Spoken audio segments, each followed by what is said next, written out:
Page 55, March Along March. This is the last piece in the book. Assuming you've been through the book and you understand everything and everything's wonderful, congratulations. This is really great because it's the last book in the series so far as I know. Where do you go from here? Well, it's up to you. You're pretty much at the intermediate level. So just find things at the intermediate level and start building your library up and just have fun playing stuff. Alfred and Faber and all these others, they have supplemental books, repertoire books, recital books, things. I've covered a number of them. You just find them. Pick book 2 or 3, level 2, 3, or 4, or whatever it is. You probably don't need level 1 unless you want to practice sight reading. Or level 1 would be good for sight reading. If you don't have a teacher, and this is the first time you're through the book, I encourage you to go back through the book again and review everything again, play all the pieces again, listen to all the lessons again, cover everything again, review everything.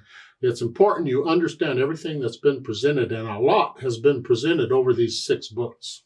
But there's some important things going on in this march, so don't skip this march. We need to do this. This gives us some practice at playing chords that don't always go together. The hand movements are not always together, and we need to be able to do this. You need to be able to jump around on all these chords and whatever the music needs to do. So this is good for that.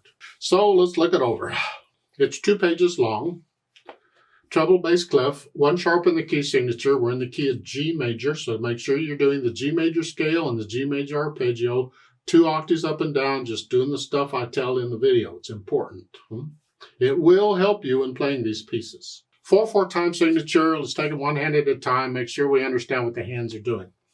You're moving around quite a bit on these chords at the beginning here. This chord, the first 2 chords, here and here. Put all those 4 of those together, you got this chord. It's extended position. So I'm going to finger it that way. This way I take out 1 hand movement. I don't have to go from here to here. I mean, you can. It's good practice. I just don't need to. I can go here to here and here. I get them both in 1 hand position. And that's what I recommend. Look for these things in the music when you're doing this. If you can get multiple chords in 1 hand position, go for it. Yeah. Here, and then change. And then down. Again. That's very repetitious. The first 2 lines are like that. The 3rd line, now you got to come up here. And it's rotating here, just transferring weight from note to note. And then the 4. This way, then they want 3rd finger.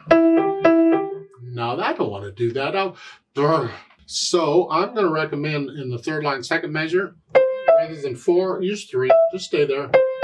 3, end on a thumb. This way you can cross over and get 3rd finger. I think that's much easier than 2 and then 3. I don't like that. I want to connect this. So it's 1, 3, 3, and then cross over. And the last line, you can use 2 and 5 if you want, or 1 and 5 if you don't mind hand being up here. And you're back to what you were doing. Let's go over to page 56. You're here, and then here. I end up with 1 and 4. Now on the next measure, 3rd measure, I can do the first 8th note with a little finger. It's there, and then go up. I can do it. I don't want to go from here to here. I mean, you can, but I'd rather not. So I'm going to go 5. Back down. Again, 5, 2. Then lift up. You're doing the same thing an octave higher. And 5.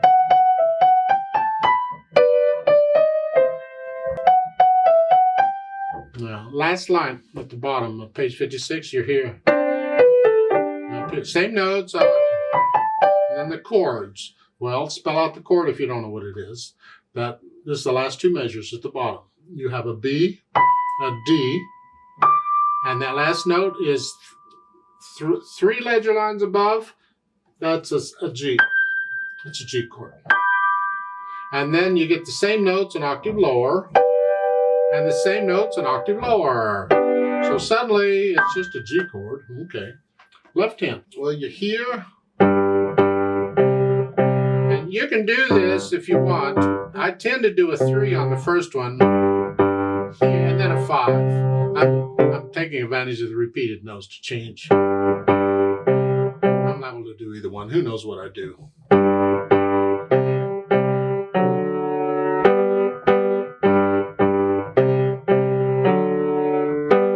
Just find a fingering you're comfortable with and don't move around any more than you have to. Now you're ending the second line here, and the third line you're going to come up here. It's a C and a G. You should know that note. It's 3 ledger lines above the bass clef.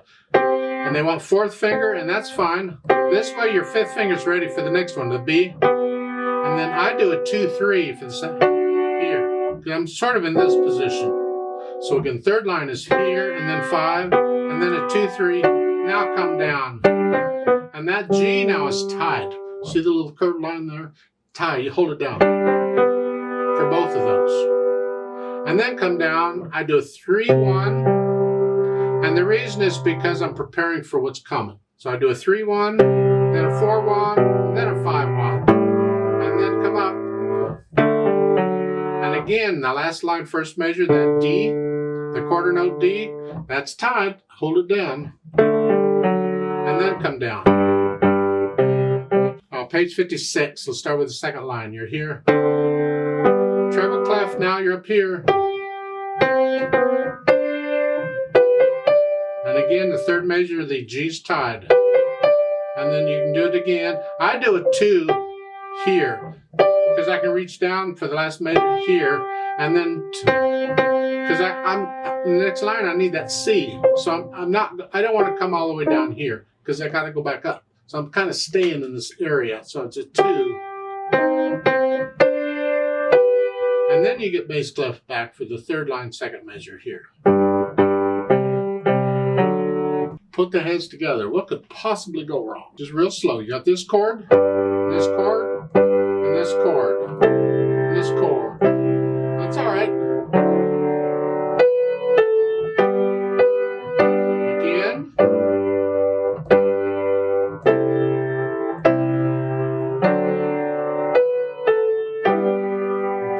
Second line's about the same as the first, but on the third line, when you're finishing here, you gotta come way up here. Just make sure you do that. And you want 4th finger on that C. So I'm going from here to here. You had to practice that. Both hands are moving. So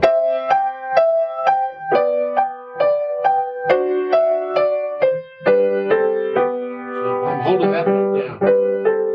And you come down.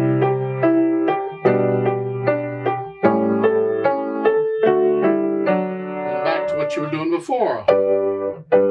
On page 56, you're here.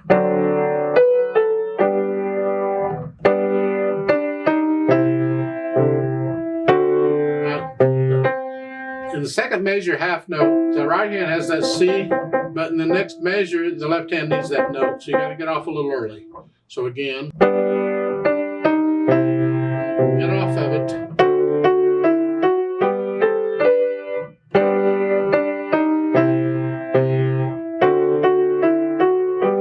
Same thing up here. Okay.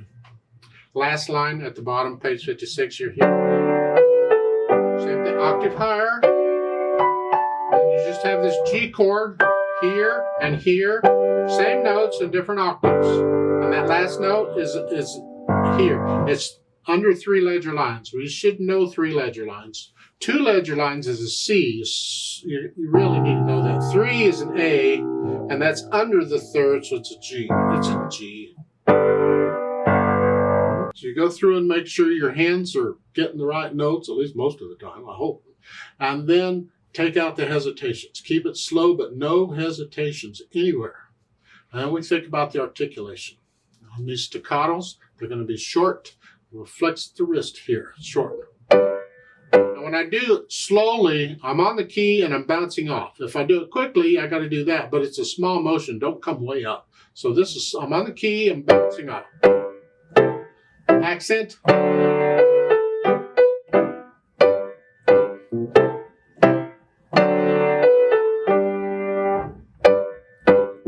the idea? Third line, this is all smooth and connected. At least most of it is.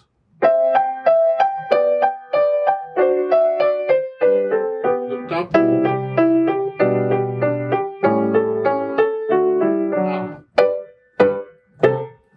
have the connection, the smoothness, and then we have the staccatos. It's a nice contrast. But you have an idea of the articulation, then we think about the dynamics. F is forte, which is loud. It's going to be the right hand here. Keep the left hand slightly in the background. And what? How loud? Well, that's up to you. Just loud. The accented note's going to be a very loud note for that one.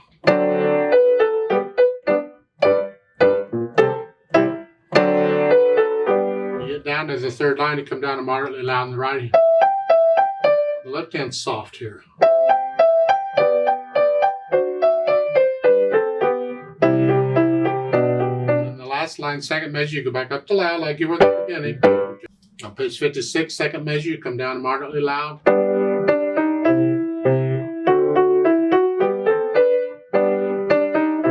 Third line, second measure, you go back up to loud again and finish it loud. Oh, that's wonderful. Now the speed, well, they say marcato. It's a march. I don't agree with marcato on that speed. That's, to me, it's a way of playing it. It's a way to interpret it. Just play the left, right, left, right.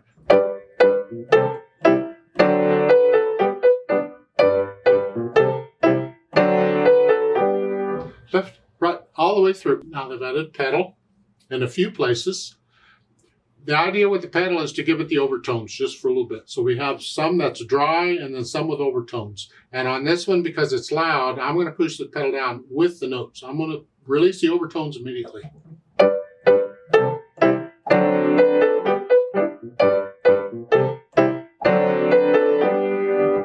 The last measure, the first line, I'm overlapping that. Here, I'm connecting it. They don't show that in their pedaling thing, but I'm doing it. Connect that. Then lift up. Now on page 56, on the last line, we want lots of overtones here. Yeah.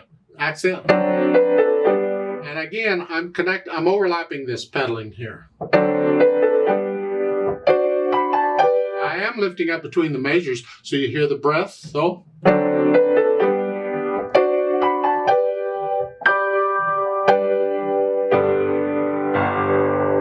Now they have a page turn. I really wish they didn't have a page turn, but they do. So how do we deal with it? You go through all your options. I've covered them before. Now we'll pretend that we've eliminated all the good options, and now you got to do it yourself. When do you turn the page? You can't mess up the beat. You got to turn the page. Well, is there a time when one hand isn't doing anything? Because if there is, you can turn the page then. In this case, no, both hands are busy constantly. They're busy. Well, that leaves, you got to leave out notes. We don't want to leave out notes. We don't like it. That's always last resort. So the question is then, which notes? Well, you can't leave out melody notes. You got to have it. The right hand, that's melody. So we got to have the right hand. You're going to have to leave out some left hand notes. Which notes? Well, again, it's up to you. But you leave out as few notes as possible. How quick can you turn the page? Bottom of page 55, you're here. I could do that. Just leave them out in the left hand and turn the page as I'm doing that, if I can do it real quick, with the left hand, and just play the right hand notes and turn the page and go on.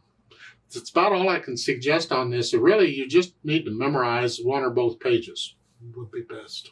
I cannot legally tell you to copy a page because it's copyrighted music, and it's not legal to copyright it as of today when I'm recording this. It's not. So I can't tell you to do that. So you'll have to figure out your own way of getting this page turned without messing up the beat.